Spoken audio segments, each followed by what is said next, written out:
जब तक कलेक्टर की इंक्वायरी मुकम्मल नहीं होती वो जायदाद वक्फ की नहीं रहेंगी।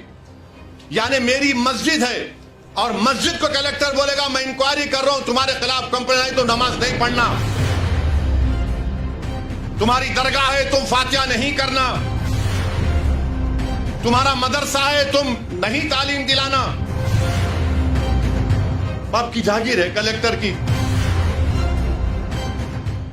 तेलंगाना में जो 33,929 जिसमें से 90% जायदादों के पास डीडी नहीं है। अब ये डीड का चक्कर ये है कि अगर खुदा ना खास्ता यह कानून बन जाएगा तो फिर आपको जितनी वक्फ की जायदादें हैं उसको रजिस्टर करवाने के लिए जब आप जाएंगे कलेक्टर साहब के पास तो कलेक्टर बोलेगा कहां है इसका कागज।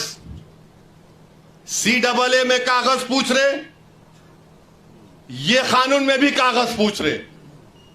अब आप बताइए कि 300 साल 200 साल 100 साल पुरानी जायदादें हैं, कौन सा कागज रहेगा, कौन सा कागज रहेगा बताइए आप। ने कागज लाओ तभी इसका रजिस्ट्रेशन होगा। तो वक्फ बाय यूजर आप अंदाजा लगाइए कितना बड़ा नुकसान हमारा होने वाला है। फिर उसके बाद इसमें सेक्शन 3C है, वो ये कहता है कि अगर कोई भी जायदाद वक्फ की है, यह कानून बनने से पहले और बाद में कोई भी जायदाद वक्फ की है और यह कानून से पहले और कानून के बाद वो वक्फ की जायदाद नहीं होगी ता वक्त कलेक्टर फैसला नहीं करेंगे।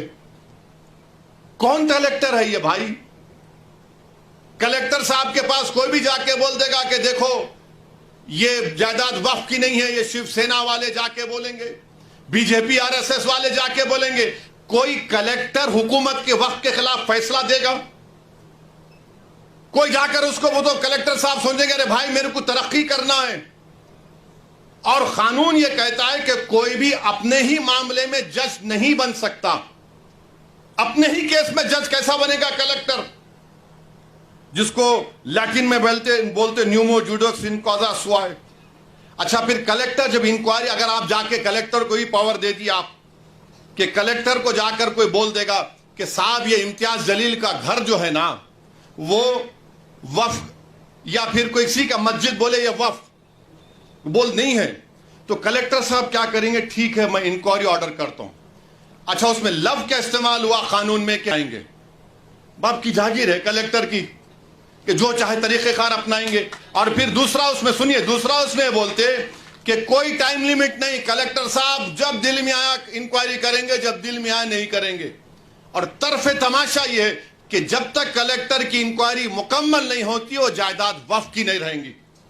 यानी मेरी मस्जिद है और मस्जिद को कलेक्टर बोलेगा मैं इंक्वायरी कर रहा हूं, तुम्हारे खिलाफ कंप्लेंट आई तो नमाज नहीं पढ़ना, तुम्हारी दरगाह है तुम फातिहा नहीं करना, तुम्हारा मदरसा है तुम नहीं तालीम दिलाना, मैं इंक्वायरी कर रहा हूं। अब इंक्वायरी सुबह क़यामत तक चलेगी, आप तो महरूम हो गए।